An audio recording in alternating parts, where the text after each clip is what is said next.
parcours, on s'est rencontrés dans les années 90, fin 90. Oui, début 90. Début 90 même. Moi, j'étais encore au lycée. Je faisais ma dernière année de terminale quand on s'est rencontrés. Et je jouais donc de la batterie et je jouais dans des groupes à l'époque. Et je cherchais un nouveau groupe et j'ai mis une annonce au Gibus, je pense. Et au Gibus, un guitariste a répondu et c'était un des meilleurs potes de Bernard à l'époque. Et on s'est rencontrés donc, en face du Gibus, le groupe s'est monté, on a commencé à répéter dans les studios parisiens et forcément on s'est croisés maintes fois dans des soirées, dans des pots, dans des fêtes, dans des studios de répète beaucoup. Et c'est comme ça qu'on s'est connus. Voilà, donc c'est Théo qui s'est pas présenté. Et moi je suis Bernard, et donc c'est effectivement, on a à peu près 4 ans d'écart, c'est ça ? Ouais, c'est ça, 4 ans d'écart. Et quand on s'est rencontrés, moi je jouais dans diverses formations de noise rock, un peu influencées par les Melvins, les Swans, Helmet, Insane. Enfin, c'était un peu le terreau noise des années 90. Et voilà, c'était le début d'une longue aventure tous les deux, et on ne s'est pas quittés depuis. On a les années allant, donc on a fait plusieurs groupes. Toi, Théo, il a joué dans Elio Gabal, notamment. Chickenpox, Candy. Moi, j'ai joué dans un groupe qui s'appelait Weird Moves, principalement. On a fait une 50aine de concerts.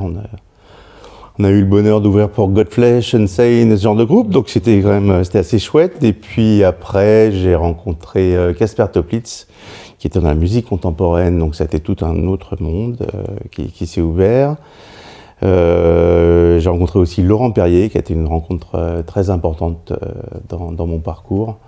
Laurent Perrier, qui était issu d'un groupe Indus qui s'appelle Nox, groupe Indux français. Il avait monté aussi Hot Size, qui était un label et disquaire, rue de la Gouade dans le 18e, où tu pouvais trouver tout ce qui est Nurse With Wand, Delphine June, Fleur Trio et autres joyeusetés. Donc voilà, pour le parcours en 2 mots. Alors moi je suis parti un peu vers le jazz, j'ai commencé à pratiquer un peu l'improvisation, donc je commençais à jouer un peu dans des groupes de jazz et d'improvisation.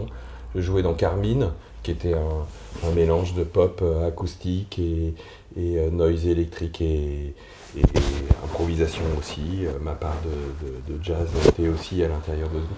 Voilà, donc c'est comme ça, et puis je suis rentré comme animateur musical pour la ville de Paris. Donc je faisais les scolaires, les vacances et... Voilà, donc j'encadrais les gamins sur les structures bâchées à l'époque, qui étaient des belles structures plastiques de couleur avec des instruments dessus sur lesquels les gamins pouvaient développer du son. Et à un moment donné, je me suis pas retrouvé dans une impasse, mais disons que je faisais vraiment que les vacances scolaires et j'avais besoin de travailler plus. Et j'étais pas intermittent du spectacle, et à un moment donné, j'ai commencé à me demander ce qu'il fallait que je fasse, si que je rentre dans l'intermittent, c'était un peu... Et j'ai appelé Bernard, parce que Bernard était rentré... Entre-temps. Je suis rentré à Jussieu Musique en 93, puisque j'avais besoin de croûter, parce que la musique, ça fait pas croûter. Enfin, quand tu es à mon niveau. Et donc, moi, ça faisait déjà quelques années que j'étais à Jussieu Musique, qui était un petit peu l'un des temples du CD d'occasion à Paris, avec Gibert, avec Crocodisc, avec Croco qui était plus sur le vinyle quand même, mais enfin, voilà. Donc c'était un parcours et il y avait énormément de passages. C'était les années dorées du CD. Le campus de Jussieu était plein. Il y avait 50 000 étudiants qui transitaient par là tous les jours. C'était vraiment une belle époque. Et donc, il cherchait quelqu'un pour le jazz. Et donc, j'ai branché Théo. Et et c'est comme ça qu'il est rentré aussi à Jussieu. Et c'est une aventure qui a duré 15 ans pour ma part. Et 12 pour moi. 12 pour toi. Voilà, cette aventure qui a été déterminante, ouais, puisque c'est là qu'on a vraiment...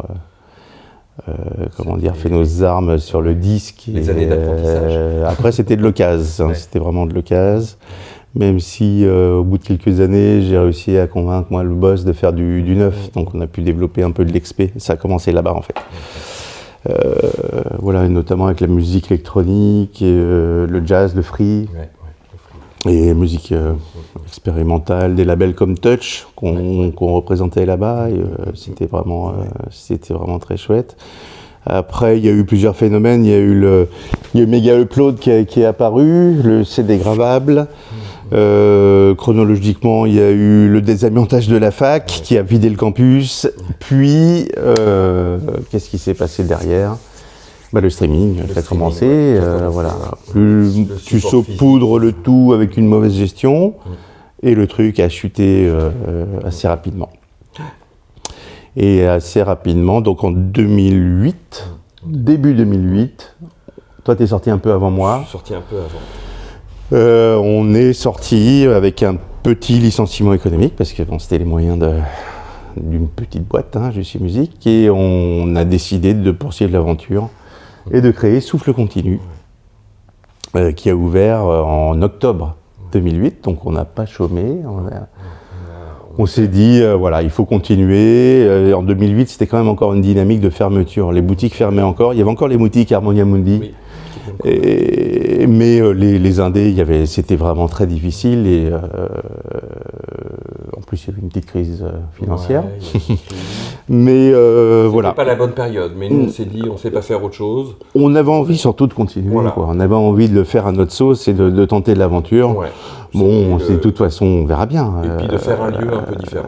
Voilà, faire un lieu différent, avec notamment un lieu de vie, avec l'idée de faire des événements. Ouais, sortir du support physique. Et c'était, dès le départ, c'était un peu l'idée.